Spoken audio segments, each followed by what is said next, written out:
So thank you guys for coming. This is incredible. This is probably the biggest hands-on demonstration that I've ever seen or done. Hands-on demonstrations to me are so close to my heart because I get to work with you guys face-to-face, one-on-one. We talk about your labs, we talk about your doctors, we talk about what you're experiencing.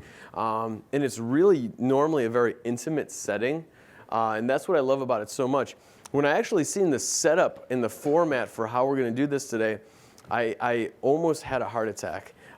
So it's going to work really well. We got a camera set up right here.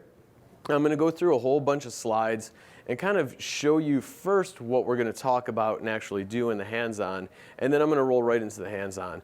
And you guys, let's try to keep it close. Let's try to keep it intimate. Ask questions, kind of, throw your hand up. If you have a question, and see if I can answer that for you to help you out. We're going to talk about green stage zirconia, and it's one of the most important aspects of working with zirconia, especially in full arch, full mouth. Hands down, 100%. Somebody asked me recently, it was actually Kate sitting right here at Absolute Dental, what is the one thing that I would attribute to my success over the years? And I would say 100% hands down, period, contour. Contour. I remember years back an article by Aki Yoshida, and I was a big fan, still am a big fan today. And he did an article where he took a single central and he layered, 14 powders in it. I mean, it was remarkable. But the contour was off, the surface texture was off, the anatomy was off, everything was off. Put it in the mouth and it stuck out like a sore thumb.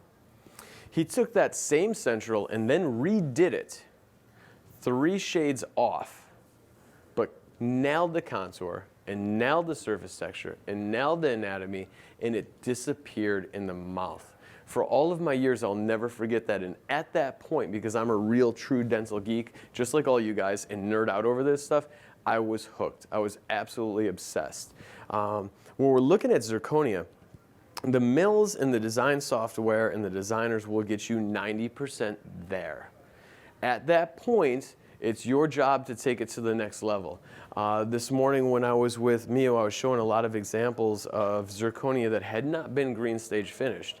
And the difference you can make just by spending a few minutes on it prior to sintering, okay? And you definitely don't want to do it post-sinter, okay? You definitely want to do it pre-sinter. We're going to talk about that today. I have a ton of zirconia in right now. We're actually cut it live. And again, this is the biggest hands-on I've ever done. So I would, from my heart, thank all of you for being here today. This is awesome. So let's go ahead and get started.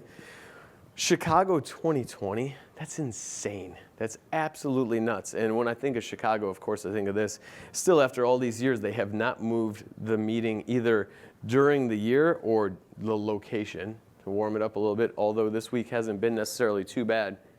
Green stage finishing zirconia, that is by far the most important thing that you can do to take your zirconia to the next level. The quality of zirconia, obviously we already know. We're using Argen zirconia, and zirconias are not all created equal.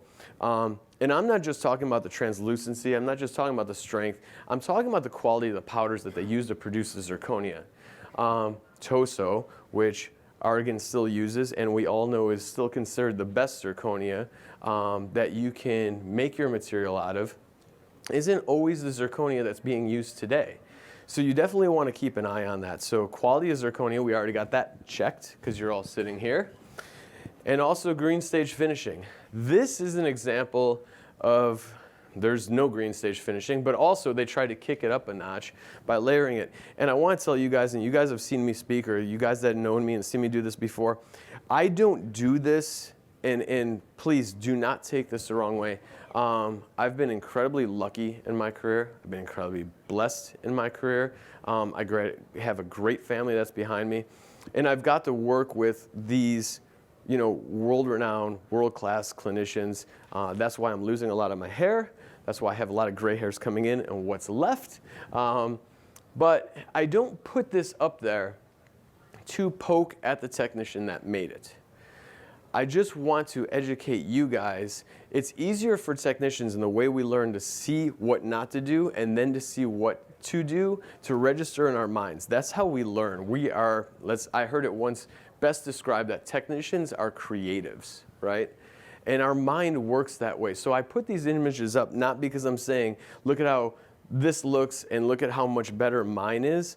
I'm not trying to give you that sense. I just want to take a look at a couple cases to show you the differences so that you understand the importance.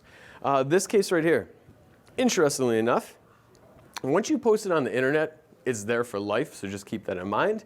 But this gentleman got 9 likes. We'll talk about the finishing that he did, but not only the finishing, there's a lot. This can be, I could take that hybrid right there, and that could be a 1-hour lecture. Let's start with the green stage finishing. There was none. That came out of the mill, and the sprues were cut off, and it was sintered. And then let's talk about the distal extensions. They're way too great. Let's talk about the flanges.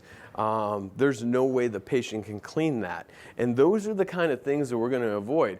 When you do your restoration is going to look different than mine, but I would like to see the certain keys or trends in what I do in my zirconia arches that you guys can actually go ahead and do yourself. These are the burrs I use. So this is my 3rd lecture today. I still have my voice. I'm doing pretty good. Curious to see how it goes tomorrow. And I've used this same slide in all 3. And this is the same slide, if you've seen me do this before, that I've been using for years. That's because it has not changed. I don't overcomplicate anything in the laboratory. I keep it incredibly simple. It's very, very important to me. So when I have my burrs and I have my diamonds, I don't have a lot of them that do very little. I have very few of them that accomplish a lot. I don't have a rubber wheel that I bump with this and then I take it off and say, oh no, I have another one that I use this for, and then I take that one off and, but wait, I have one more that I go ahead and hit it like this. That's basically what I use in the laboratory. And I'll use these for green stage finishing of zirconia. I'll use these for PMMA. I'll use these for lithium disilicate. Doesn't matter what I have, it's going to be the same lineup. The only one that's not missing from this photo is one right here. It's the exact same carbide. It's going to be the H293E. All of these come from Brasseler, and it's going to be the same one, but it's going to be a taper at the end. That's probably the one that I use the most. And then we're going to have the Scotch Brite, we're going to have the Blue Dialite, and we're going to have the Renford Brilliant Disc. I've been using the Renford Brilliant Disc for years. And sometimes I get some feedback, yeah, I tried them and I didn't like them, I broke them. They have a ton of flex to them, but if you do overflex them, they will break. It cuts zirconia incredibly smooth. It contours zirconia incredibly smooth. Same thing, I'll use that on PMMA. I would use that on layered ceramics. I don't do any anymore, but I would use it. I could use that to top off and knock off the top of a tie base. So they're really, really good. And this is basically, if you came to my bench, that's what you're going to find. You're also going to find number 9, short stiff, okay? The short being the key part of that. And the reason why is if you use the regular or the long and you go ahead and polish zirconia, all the bristles are going to get in your shirt and it's going to feel like you just got a fresh haircut and irritate the hell out of you. At least it does me. So short stiff is the key, or a goat hair works very nicely. There's the goat hair, and also this product. So you're all here at LMT 2020, and this was just released by Harvest Dental. This is Harvest Dental's new diamond paste for zirconia or lithium disilicate. And I gotta be honest with you guys, and being a former Marine, and my wife is here, this is her first Chicago midwinter. She thinks we're absolutely all nuts. She's heard the stories, but now she's actually living it. She's like, this is insane. So I turned 40 a few years ago. Don't actually want to say how old I am, because I'm trying to fight it. But I turned 40 a couple years ago and realized that I was not the bulletproof former Marine that I believed I was. Dries Van Aert is sitting here. He's Conrad's business partner, and I really do love him to death because he's been the first person ever in my life that said, put on a mask. Because I realized I got to that age of 40, I hurt myself sleeping now, okay? I wake up in the morning and I have a whole new body pain that was not there yesterday. So I started to take that into consideration. And the polish we used, I've been fortunate to probably process more zirconia hybrids than anybody in North America. And in a lot of times, or early on years, there was a ton of polishing that was happening. The polishes that we have polish extremely well, but they're very, very dusty. And you all know what I'm talking about. It would be coated on my glasses, it would be covering my shirt, and you know it's in my lungs. I'm breathing it in, don't have a mask. That's terrible, do not do that. Dries is sitting right there, he'll tell you, do not do that. He tells me every day. What we noticed with speed polish, and I got this early on and was able to give it to the technicians in the laboratory, is it is completely dust free. So there's none of that crap. It's not lying all over your bench. It's not thick on top of your shirt. It's not all over your glasses. It's completely dust-free. And I would actually probably say that it polishes faster than the current polishes that we're all using right now. That and the fact that it's water-soluble. So Harvest Dental, they're not here right now. They probably don't even know I have that slide up, but they are launching it at this LMT. So it's very, very exciting for them, and I am very grateful for them for developing this product. That's an example of polished zirconia. Now, this used to be the old standard. And we kind of beat back that whole glaze thing and polish and this and that, but I still polish the intaglio side of hybrid restorations. The reason why is because it is the slickest kind of treatment you can do to the zirconia on a hybrid so that you don't get all the crap sticking out. I've had guys take these out of the mouth a year and a half later, and although we've designed them very hygienic, there was some garbage under there, and they took their finger and went like this and it came right off. So you definitely want to polish the underside of your hybrids. If I'm polishing, that's what I'm using because I'm getting that result. And of course, multi-layer zirconia came out, and Argen has a fantastic one, and this is kind of beat the death layering. It doesn't matter if it's a single central, it doesn't matter if it's an 8 and 9. You can virtually do anything with this material.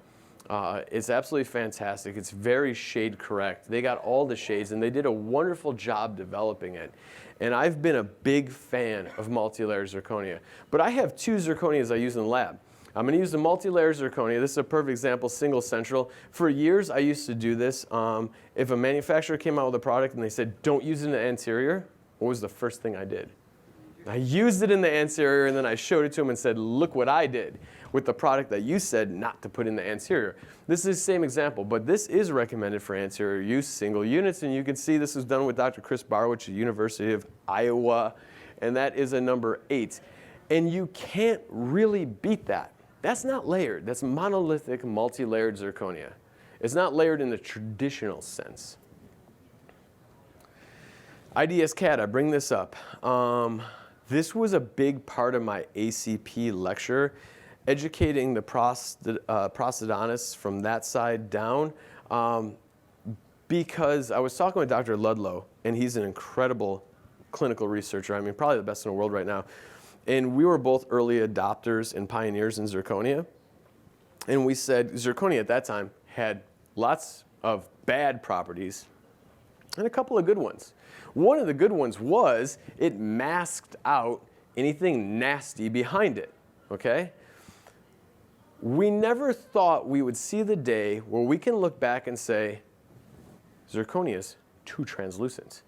It's too good. It's too aesthetic. And that's where we're at. It has lost the property to mask.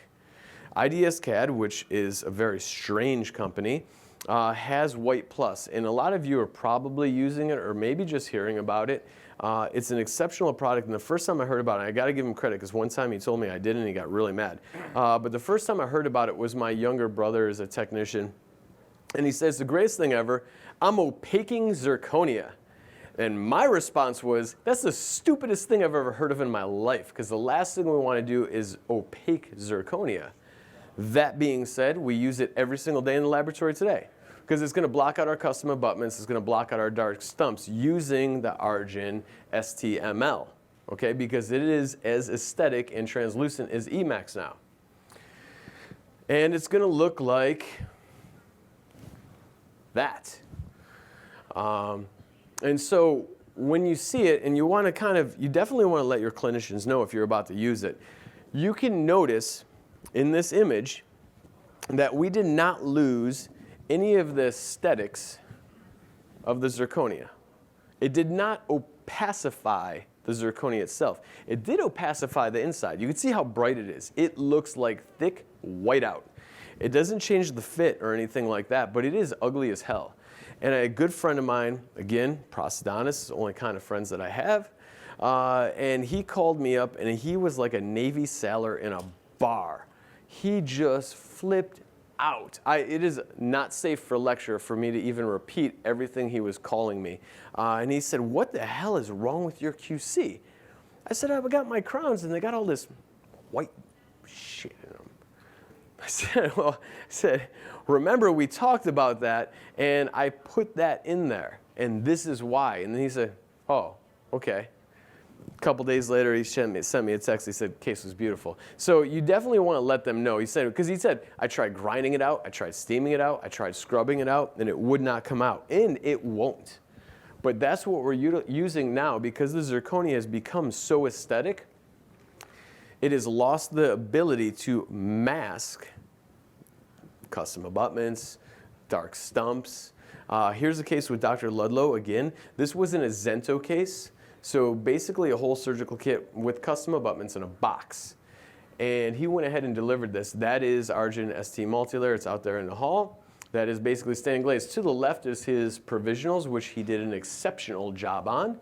And then the 8 and 9 in the STML. I used the White Plus to block out the custom abutments behind. Because then otherwise what you've seen is, and what you will start to see if you're using the material, is you'll get a lot of calls.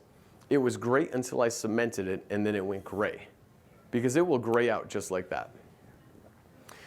Green stage finishing on smaller cases. So if it's a single unit molar, I don't do it.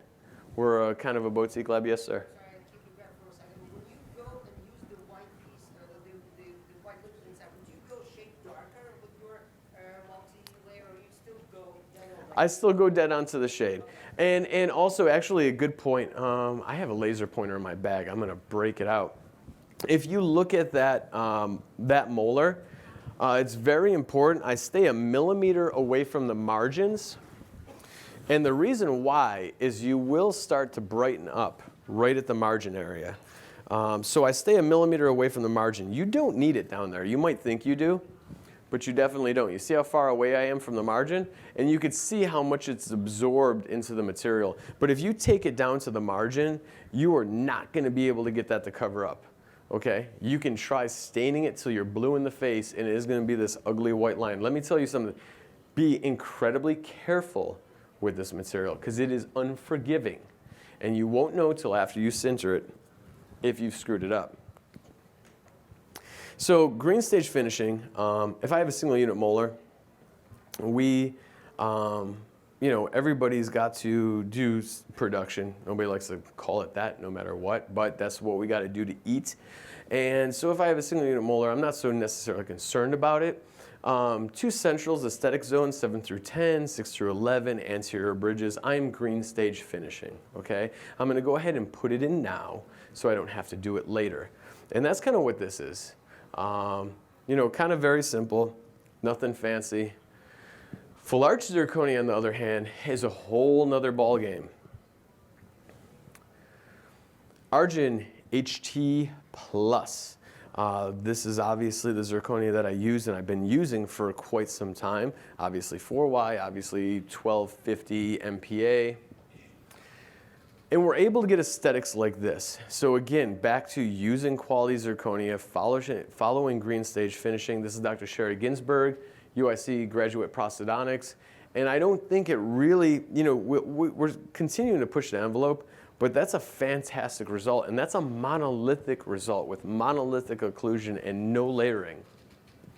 This case right here, Dr. Ludlow, same thing. That's going to be full arch zirconia, monolithic, HT plus, stained and glazed, Mio pink for the gingival ceramics, okay? In this case, done by Yansu Kim. Yansu's here. Actually, I think he's here right now. Ha ha. There he is. Ha ha. Yansu Kim is live right there. Yansu did this case with Dr. Al Safadi from U of F. Thank you, sir. It's an amazing, amazing case. And these are the level of aesthetics that we're able to achieve with HD Plus and green stage finishing. Yansu did not get this out of the mill and sinter it. He got this out of the mill and he did his contouring at that time in green stage, and then he sintered it. And that gave him the ability to achieve these lifelike results. Very, very important. I want to point this out. If I'm a stickler for anything, in an anterior case, obviously, we've known or learned that's the most important 8 to 10 millimeters in dentistry, the midline. After that, let's look at some other areas. Gingival embrasures, incredibly important. Incredibly important. That will make all the worlds of difference on your cases, okay? And so it's very, very important. Now I get asked the question, if I have a screw access hole right behind that gingival embrasure, and I have an implant right behind that gingival embrasure, which could happen, no, I do not cut it in. Because I'm not willing to compromise the restoration to get the depth. All right, so that's very, very important to keep in mind. Don't compromise your Zirc to try to dig it in deep. If there's a screw access hole back there, if there's an implant back there, just leave it alone. I don't even go near it. I don't even separate it. You won't notice the difference. Pressing the wrong clicker. Sorry, I'm dual wielding clickers right now. Again, Dr. Barry Goldenberg. This is an early on Mio HT Plus case that I did with him. Denture on top. Zirconia Beta. Surprise. Argen's probably looking at me like, right now, what are you talking about? Ha! But I would love to share this with you guys. HTML. That is awesome. I am looking for the ultimate, some people are laughing, I am looking for the ultimate hybrid zirconia, and I gotta tell you guys, this is it. I do not prescribe to a 3Y, 5Y zirconia with crazy demarcation or anything like that. I don't want to end up in the process of having to nest my restoration with my posterior quads in straight 5Y. Now, if there's anything wrong with 5Y, but if I'm working with full arch Zirc, I want max strength. This is, and all credit and kudos to the team at Argen, the remarkable job they've done. So this is version 1, and Jeff is looking at me right now, and he's like, I can't believe you have that up there. Looking at, and I'm gonna kind of put him on the spot right now a little bit with everybody here. Looking at a full release by Lab Day West, Jeff? Yeah. Close to it? Close to it. Ballpark. We're fully launched in June, but we're going to be in beta now. Fully launched in June. This is multi-layer zirconia, and Jeff and Paul Cascone have literally been burning the midnight oil and working day and night to develop this product. The beauty about this product, and you can see this is like version 1.0, right? We're still working on it, working on the formulations, working on the recipes. Jeff sends it to me. I cut a case out of it, and I give him the feedback. You could already see the gradient in the incisal edge, but the best part about it is from here to here, it is solid 4Y zirconia. So I don't have to worry about tipping into a weaker area. Wrong clicker. I want to show this case real quick before we start cutting Zirc. And again, talking about some of the same things that we've been talking about. This case was, and I got to give him credit, Dr. James Pizzo at UIC, grad pros. Did this case with him, sent this case to him. Patient canceled, and I talked to him Tuesday when I was at UIC, and I told him, I said, if you can get the patient in, I speak at the ACP at 3, I will absolutely positively make sure I put that on the screen. And literally, he sent me the email at 12. He had just delivered it. So it's really, really awesome. We'll get to see the case in its entirety. This is how it should go. Setups. There's going to be a prototype or a provisional in the middle. Zirconia, sintered. When you look at that, look at the zirconia. So very, very important. What do I have? Open gingival embrasures, open incisal embrasures. This is a screw access hole. What did I not do? I did not chase it or cut it. I don't even cut into it. I just leave it. I just go everywhere around it except for there. You can see how deep those are compared to that area. We'll go ahead and sinter it. Wrong. And that's the result we're going to get. That's going to be delivered. And kudos to him. He did an incredible job. He's an excellent clinician. Honestly, guys, I don't think it gets much better than that. Here we go on contour, out of the mill. Green stage finishing, again, get very, very deep in these areas. We talk about green stage finishing, and I said it this morning, and a couple people chuckled. When you're working on it, you want to exaggerate it, okay? Because if you didn't exaggerate it and you got it to where you think you like it, and then you sinter it, you may probably, or I would probably guarantee, be very disappointed. So when you exaggerate it and you go a little bit more, and you feel uncomfortable, and you say, this is too much, sinter it. Because I'll probably guarantee you it's going to come out, and it's going to come out perfect. Because remember, it's going to shrink. So everything you're doing at this point is magnified. So go a little bit deeper. Be a little bit more intense with your anatomy. You could be a little bit more aggressive with your anatomy. And really, that's awesome. I don't know what they're doing over there, but I'd love to see it. That's hysterical. That's great. So it kind of plays well. I don't even have to talk anymore. Ladies and gentlemen. But this is where it gets really good. Look at it. All right, so right here, you're going to see I have some tertiary anatomy in there. You could totally put that in. All of yours will look, this is great. All of yours will look completely different than mine, and that's okay. Because we each have our own style, we each have our own signature. But I want you to burn into your mind the key takeaways. Again, what are we looking at in this case? Open gingival embrasures, open incisal embrasures. We have tertiary anatomy, we have secondary anatomy, we have primary anatomy. The sky's the limit, and this is where you really want to be an artist. This is where you express artistic liberties, is right now in this phase, okay?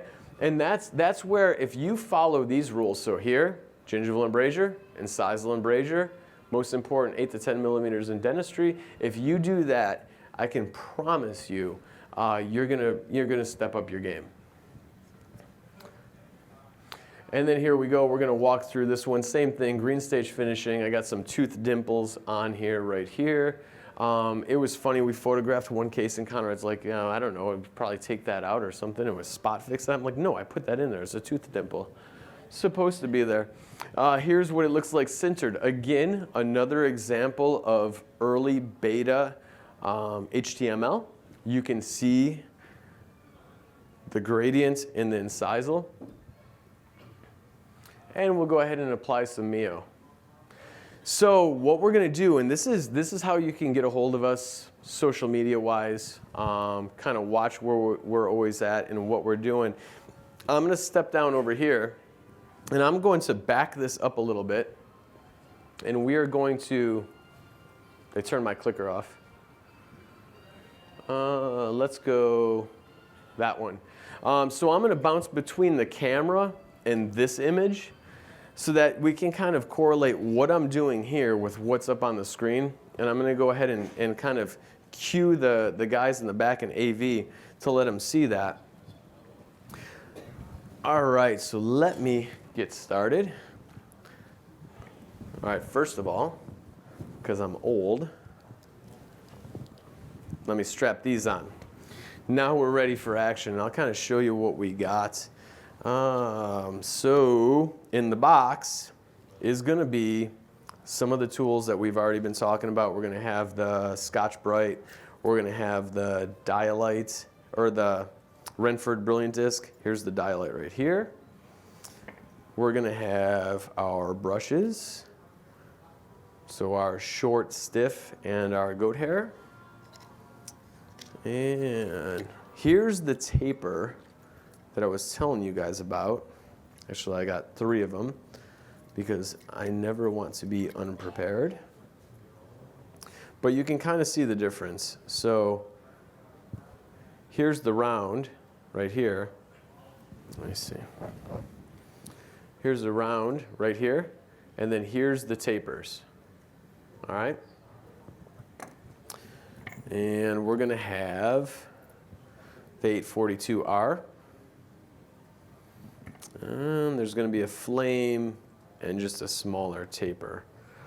And that's basically the lineup I'm going to use for everything we're going to do.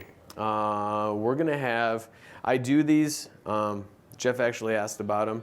So these are something that I set up for education. It's going to be a 6 through 11, but they're kind of cool because they kind of stand on top of the bench. They got a little tail on the end of them so you could hold them when you go to do ceramic sanding glazing. And we're going to do these. This is going to be your basic, let's say 6 through 11. It's kind of cool. They're rotated as for education purposes, so we could do something a little bit more cooler with the teeth instead of, you know, kind of straighter. Same thing here. If you look at this, this is going to be more of our hybrid restoration. So let me, sorry guys, this is live TV. Find the gas pedal. All right, and we are going to find the vacuum. Ha. Ready? Aha. Now we're in action. Put it where you want it. All right, so let me see. Let's do right here. Gonna focus me.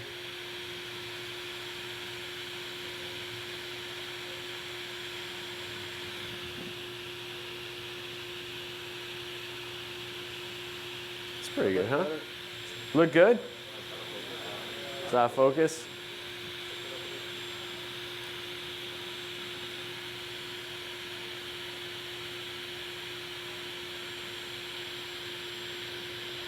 Actually, it's a little bit, oh, all right. All right. How about that? Everybody like it? All right, let's make this happen. So first things we're gonna do, I do everything in order. You can ask my wife or anybody that's had dinner with me, Conrad and Dries. If I go to a restaurant and I have a steak and I have Brussels sprouts and maybe a scallop, I eat the Brussels sprouts, then I eat the scallop, then I eat the steak. I don't kind of do go-betweens. It freaks me out. If I have fast food, I eat all of the fries first, and then I have the burger, and then I drink the drink, which my wife is very much a bite of a fry and a bite of a burger type of lady. So we're very much different in that sense, but I make teeth exactly the way I eat, which is kind of funny. So first, we're going to obviously remove the sprues. Let me see what I got. I'm going to kind of cherry pick my favorite one. And these are all, these are going to be all milled out in roll-end. And so you're going to get each mill, not all mills, mill the same. But I don't think at this point we really have bad mills.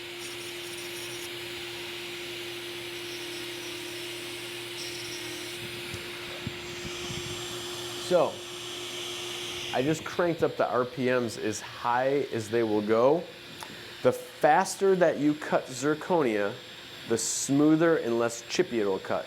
It's kind of scary. When people see me do it, I kind of have a lead foot. I hit the gas like that and I just ripping with the handpiece. That's normally the speed I'll be at when I'm doing something like this. So I just cranked up the gas. Let me see. All right, now we're cruising.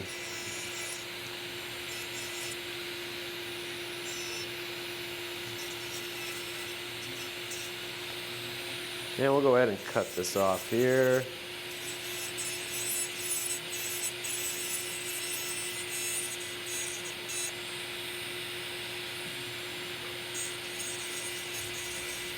We'll get some of that milling feedback off and remove the sprues. This is very simple. You don't really need me to teach you that. So now let's take a look at it. You can see we have our tooth forms and generally kind of our gingiva the way that we would want it. But it's not complete. It's not done.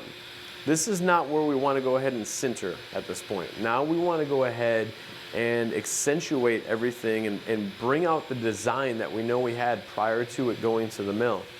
So first, we are going to go to the Renford disc. I'm going to keep it kind of long here, and I'm going to do my most important cut.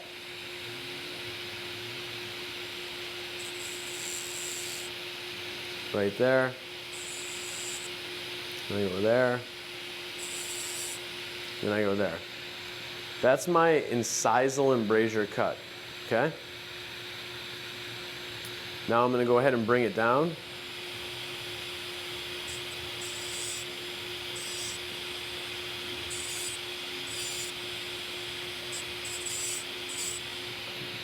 And I'm just going to take it straight down just like that. Now what you've created, if we look from the incisal edge, do you see how it's square like that? It goes, I'm going to draw kind of on the countertop, but it goes straight out and over, right? That very sharp angle that's there, that's not supposed to be there. That's a defect of me actually cutting into it. So now we're going to go ahead and properly contour this tooth by rolling that hard edge over.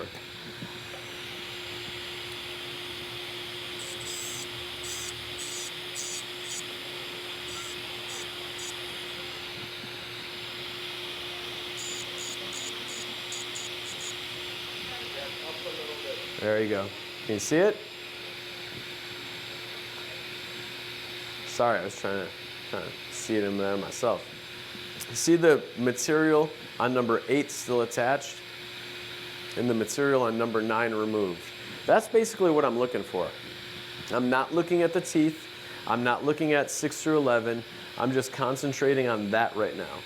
So I'm singling out the tree in the forest, and then I'll go back and look at everything as a whole.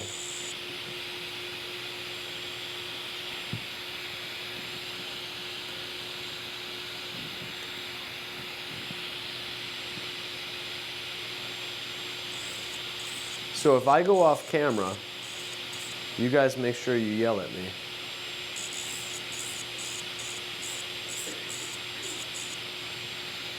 Let's spin this around. And notice that I did all of my cuts in one direction, then spun it around, and now I'm going backwards. I don't do this and then flip it around and do this and just work on this number 10 because it's very inefficient. So I'm just opening up my embrasures. So I'll open them up all in one direction, and then I'll come back and open them up all the other direction.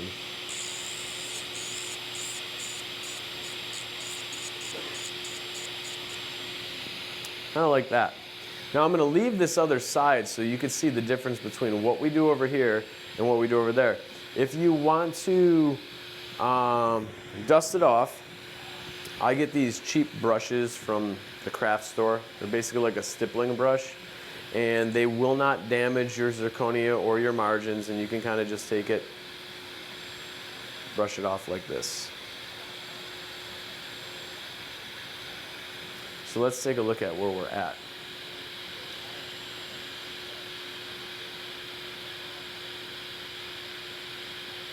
Now, I'm not worried about anything else other than just creating those right now. Once we've done that, I will switch back to, let's say, our flame, and these are new. They're all fairly new because I just taught a course, and there's nothing wrong with them being new, but I generally like them worn out a little bit because they're less scratchy, if that makes sense.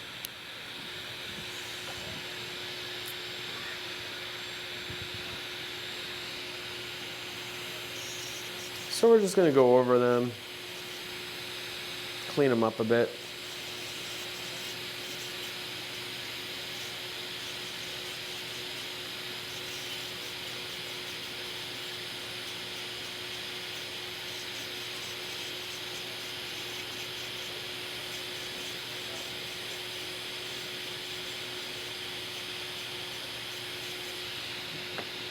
Kind of like that.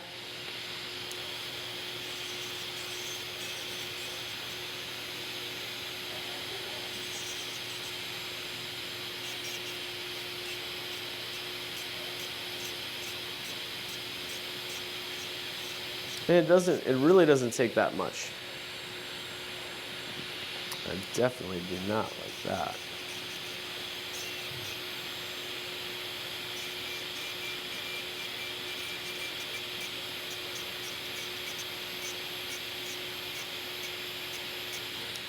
Okay, now to the fun part, surface texture and anatomy. Really, the sky's the limit, and in this, there's unlimited possibilities. Let's take a look at, we'll do the central, lateral, and cuspid. This is where you make your, for lack of a better term, your own mark, right? This is going to be your surface texture, your anatomy, your signature. And we know primary, secondary, and tertiary. It's the depth and how aggressive you place any one of those and the length that you can make this look like an endless combination.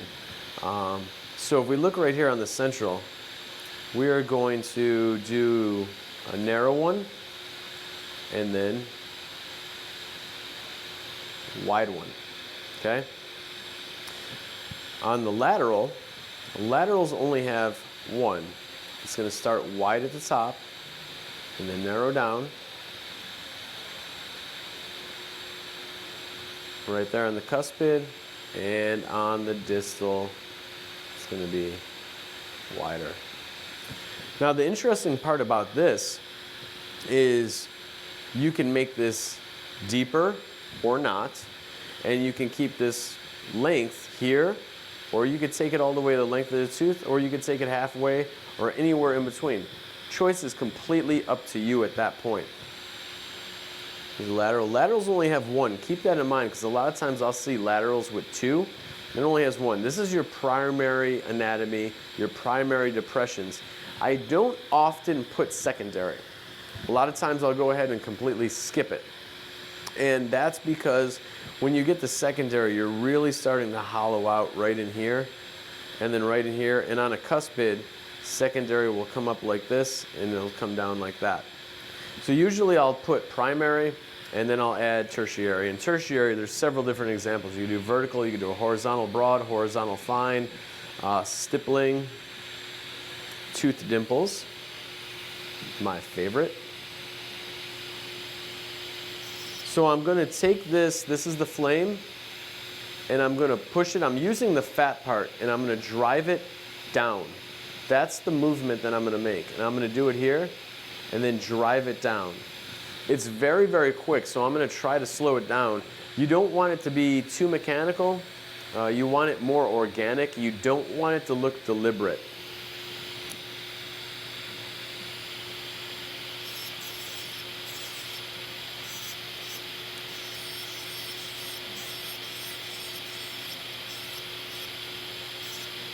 Just kind of like that, okay? Now I'm going to come over here to the lateral, same thing. Big push. And over here to the cuspid.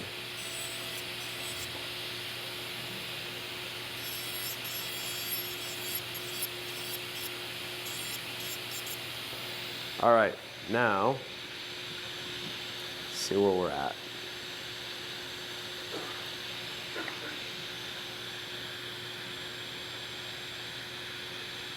You can see the other side.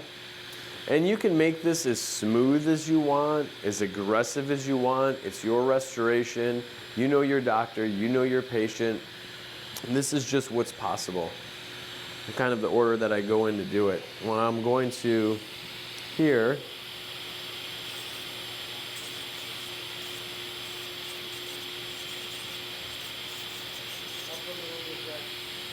am I off? Can you guys see?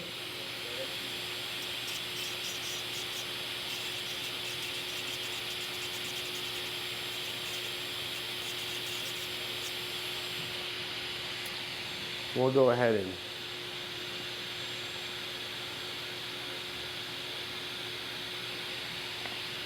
I'll finish this central up.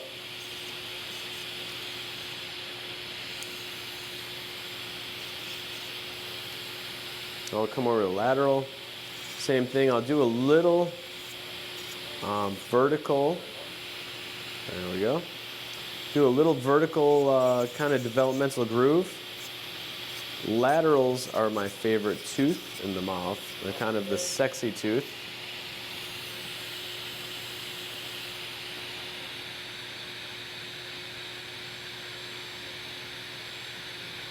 Kind of look like that.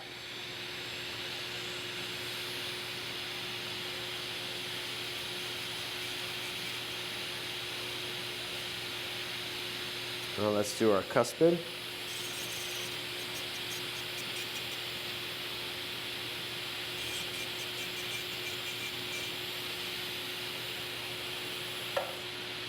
Give me some gas. All right.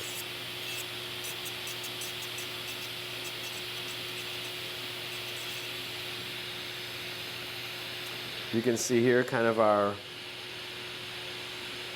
little developmental groove that I just put in.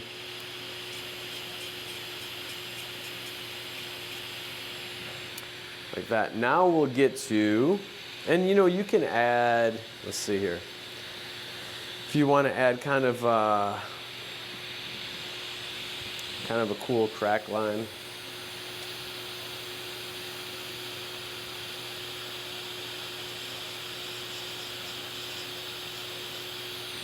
Kind of bring that down. It's kind of cool. And it is very, very aggressive. But you can see where we've gone from. I'm going to clean that up on the distal of the cuspid. So it'll shoot up. But I'm definitely not changing the tooth contour or anything like that. I'm working with what I have.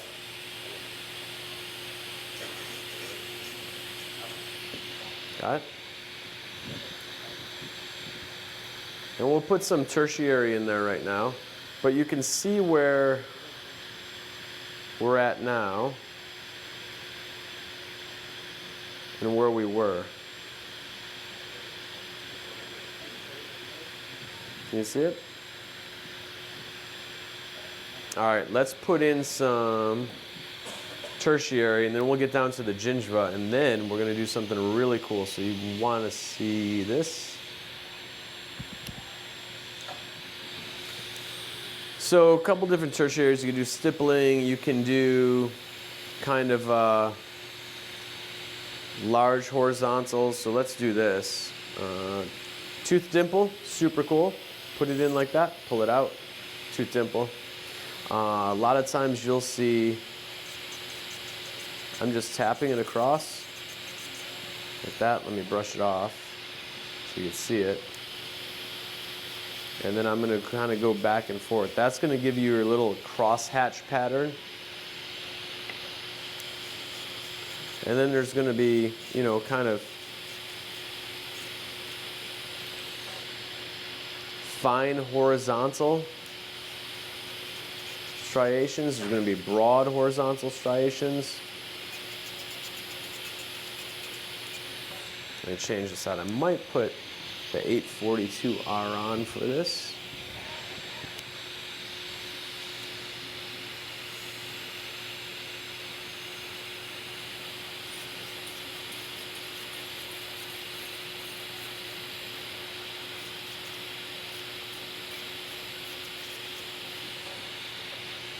Like that.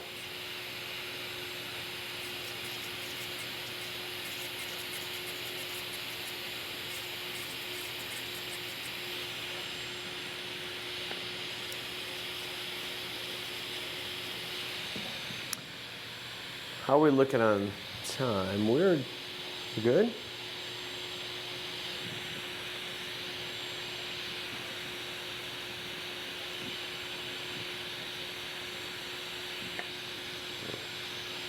Now see, that's right on the central is a little crazy right there.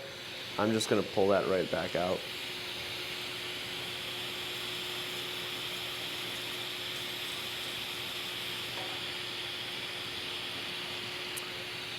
All right, that's pretty good. Let's do our incisal edges. Incisal edges are really, really cool. We're gonna wear them down. When I do it, I don't want to shorten the tooth. I don't want to change any of the length, but I do want to wear down the incisal edge properly. So I'll take a black pencil. See how I marked the most facial point of the incisal edge? Kind of do like that. Kind of like that. Now, I'm going to take that rubber wheel.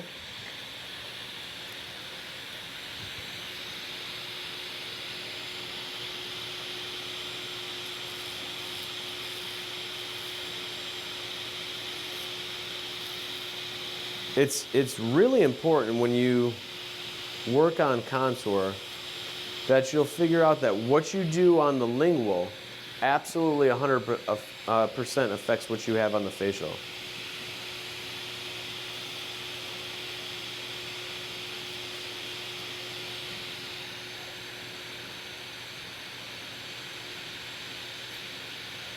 Okay? Now we'll do some wear facets, and wear facets are cool. On the cuspid, it's a push-pull. So on a cuspid, it's going to be very much, you'll see commonly a teardrop design, like that. All right, the way you get that is I'm going to take this 842R, I'm going to push it down there, and I'm going to peel it back up towards me like this with this motion, and that's going to give me my deep spot and then fade it out into shallow.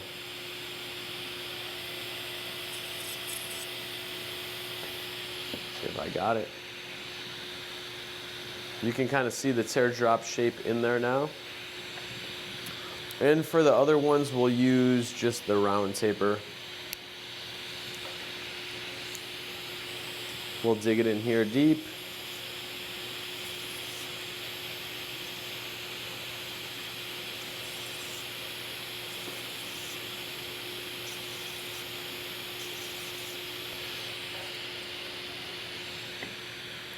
And that's going to give us our cool and worn incisal edge.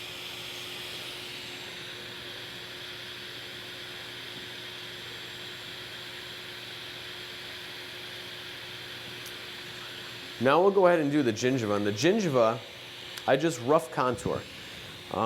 You could spend as much or as little time as you want on the gingiva, but if I'm applying my gingival ceramics, my Mio, all of that surface texture and all of that anatomy is going to come from the ceramic itself.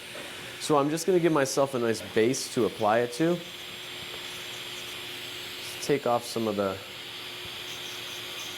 junk on here.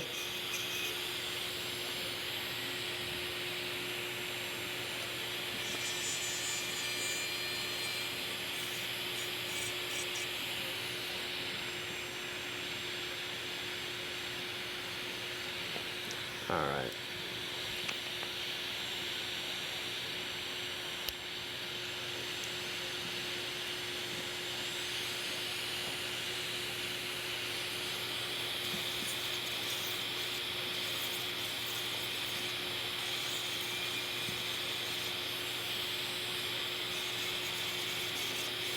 We'll leave our gingival cuffs.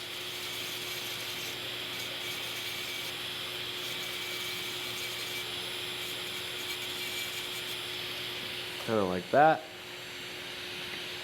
And I'm going to take this flame and kind of dig it in a little bit deeper.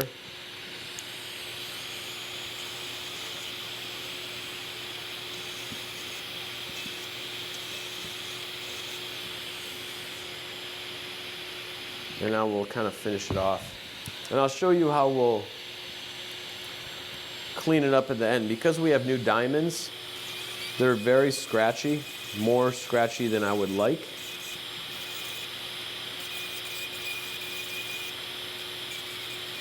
So there's a way we're going to fix that.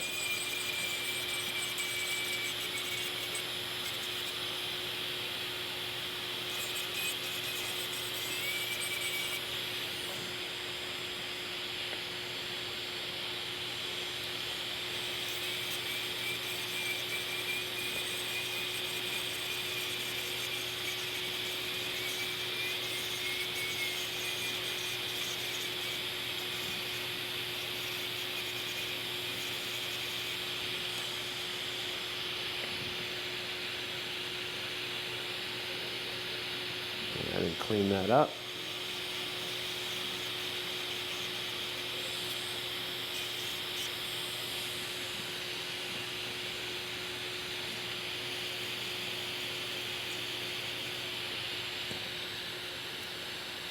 I'm just putting a little bit in there. Sure it's not choppy.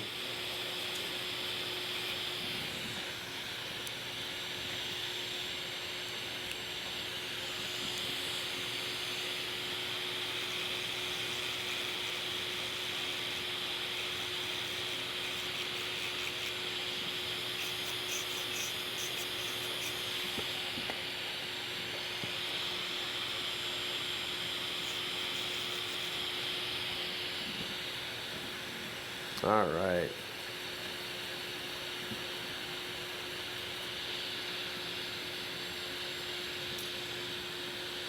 So you can see where we were and now where we've come to.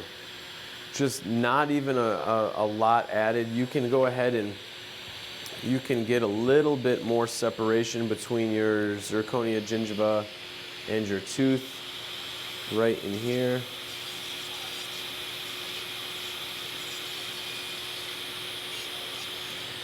And they look a little bit more scratchy. There is a difference between surface texture and anatomy and what I call noise, remnants of a very coarse diamond. So I'm going to show you guys how to take that off. We're going to do that with the Scotch-Brite. Those of you that have used this will know exactly what this does. So I'm going to hit it basically on the mesial and distal and kind of right up the middle, but very, very lightly. And that's going to take off kind of the garbage that I don't want there. Very lightly.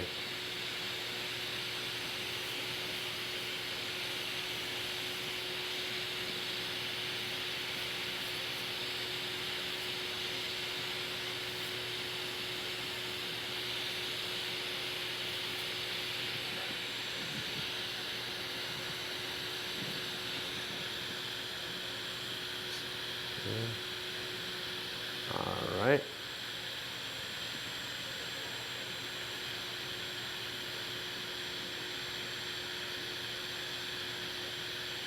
That's where we were.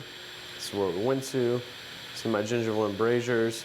We can go ahead and add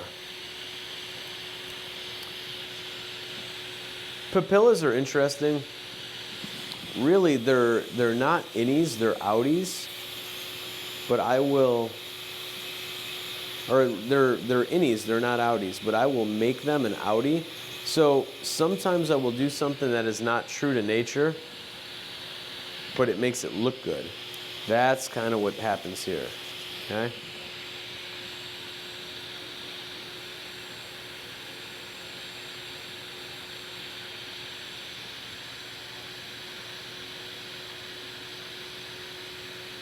Let me get that. There we go. Okay. Let me sexy it up real quick for a second.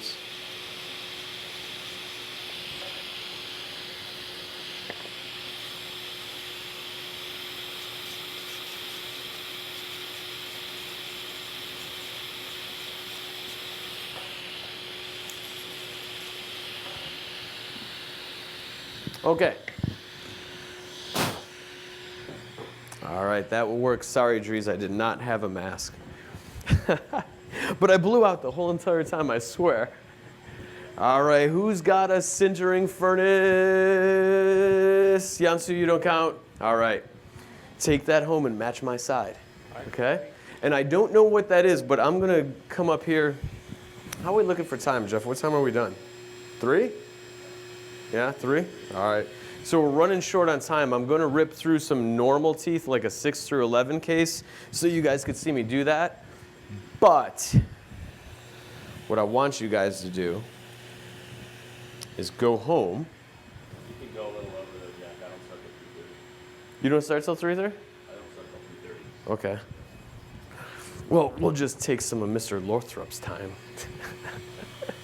All right, all right, all right. Let me start from the back. I would throw them, but they're Zirc. Kind of like t-shirts. All right. Who's not in the same lab? I gotta get, wait, there's a lady down there. Here, come here. I gotta kind of spread them out. All right. And I don't know what these are, so surprise when you sinter them. They may be beta tested Zirc. They may be regular HT+. It'll be a nice surprise when you get them out. Thank you, courtesy of Mr. Lothrop. Call Argen for sintering instructions. Yeah, call Argen for sintering instructions. So I don't know if you guys ever seen this. This was years ago, but I pre-infiltrate stained giant teeth. It was really, really cool. And it's because it was so small, nobody could ever see it if I was trying to do it. But they were big. They were like this big, and I poured them out of plaster. And I had to warn everybody, believe it or not, because they're like, what do I sinter this on? I'm like, do not put that in your sintering oven. Please, it's plaster. But no, that is actual Zirc. So you can cook it. Let's take a look at this, which is going to be a little bit easier. It's a little bit smaller. Obviously, our teeth are severely rotated, which we can get away with because right now, in a demo, we can do whatever we want. Bob the dentist probably will not like that with Sally the patient. I don't actually know a Bob or Sally. Throw on my glasses so I can see. First, cut our sprues off as normal. This you're going to get to be able to see me go through the arch form.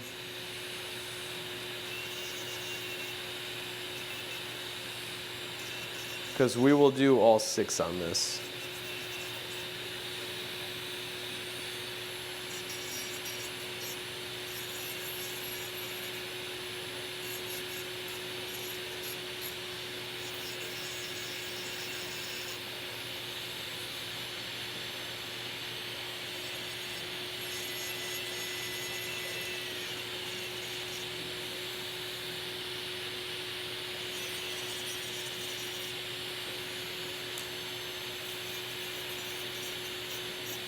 And I'll show you guys, I mean, I'm sure a lot of you guys have used those Scotch Brites, but if you haven't, I'm going to trash the back side of this restoration and you can see what they'll really do.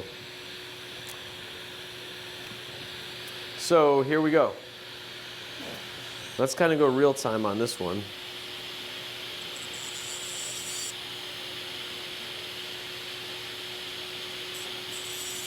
I can make sure that I'm on the camera so you can see it.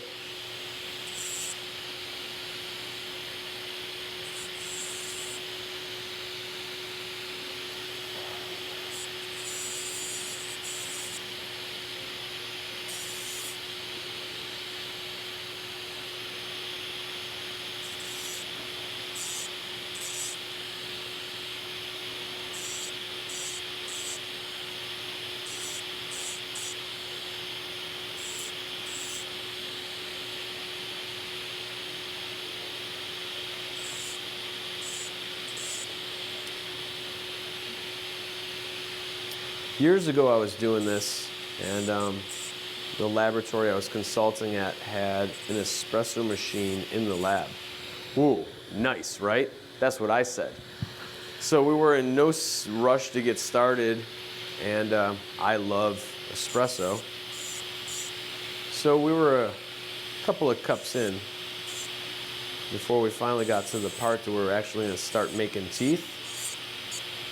And when I started working on the case, back then we were layering ceramics.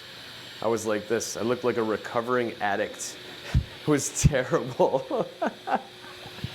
So bad.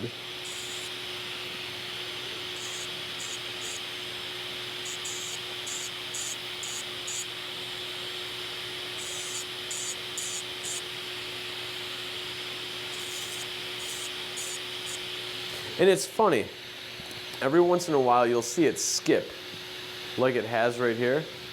I generally don't even worry about that, because when you sintered, again, talking about what we're seeing right now is exaggerated because it's larger. That probably is not going to show up.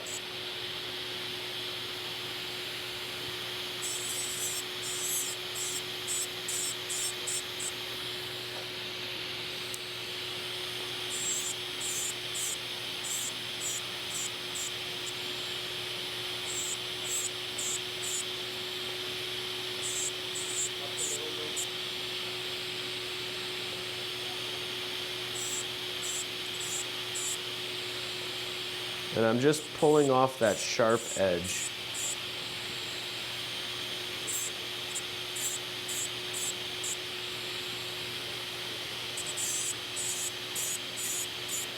Okay. This is kind of where we're at.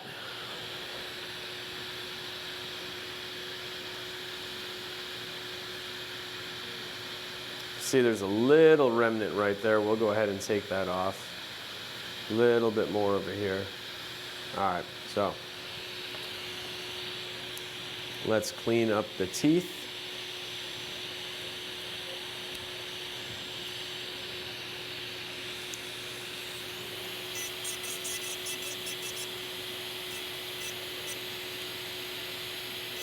Oh.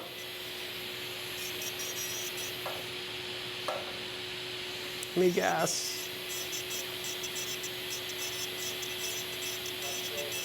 Am I off?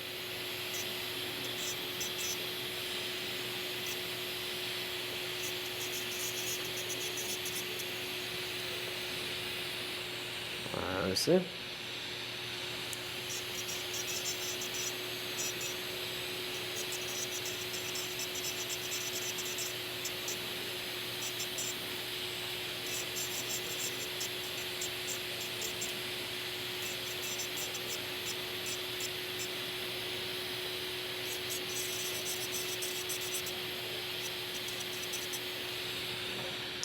All right, so now let's go ahead and replay our surface texture and anatomy, which is going to be right here. So central, do your first one, and then your larger one, first one, and then your larger one, and first one. Okay? Give me gas.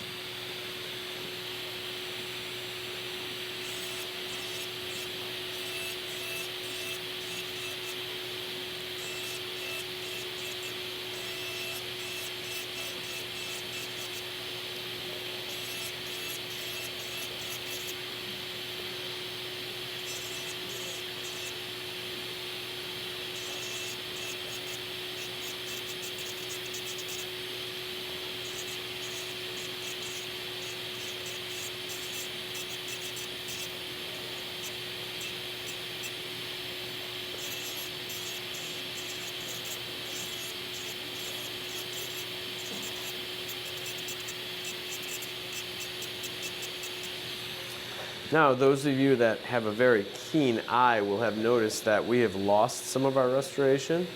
We have a casualty. I foolishly cut the manifold off the back of these, knowing that I designed them just for fun, and didn't think that we would have actually lost them, but we did. We lost some soldiers down here. Go ahead and do our 8-unit bridges turn into a 3-unit splint. Now that I can teach you how to do all day long. That's easy, guys. Let's see here. So I'm going to wear down again our incisal edges.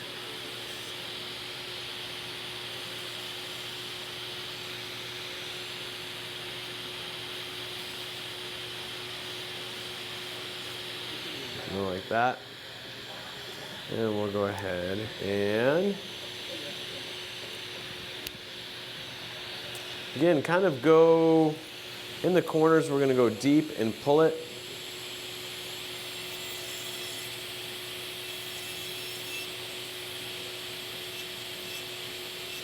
Kind of connect them.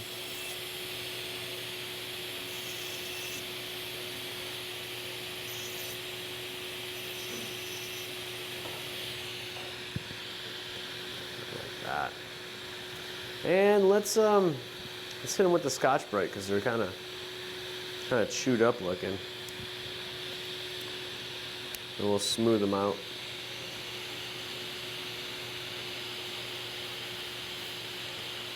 Ah, that's better.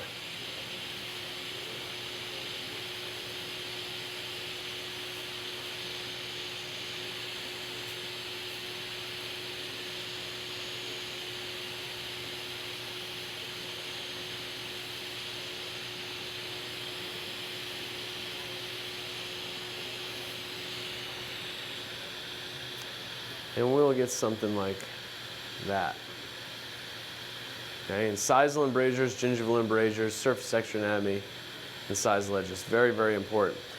That one I will not hand out. That one I will dig a hole behind the hotel and bury. But not for the faint of heart. I do have another one of those catastrophes that I'm more than happy to give out if you can make it home with it.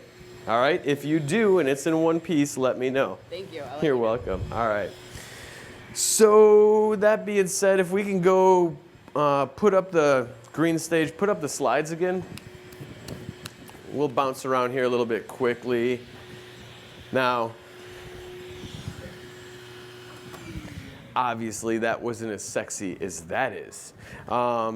But kind of working upside down and backwards is a little bit tricky, but you guys kind of get the point, right? We could see the same thing I did here now that you've seen me do it back on this one, although this one definitely does look nicer.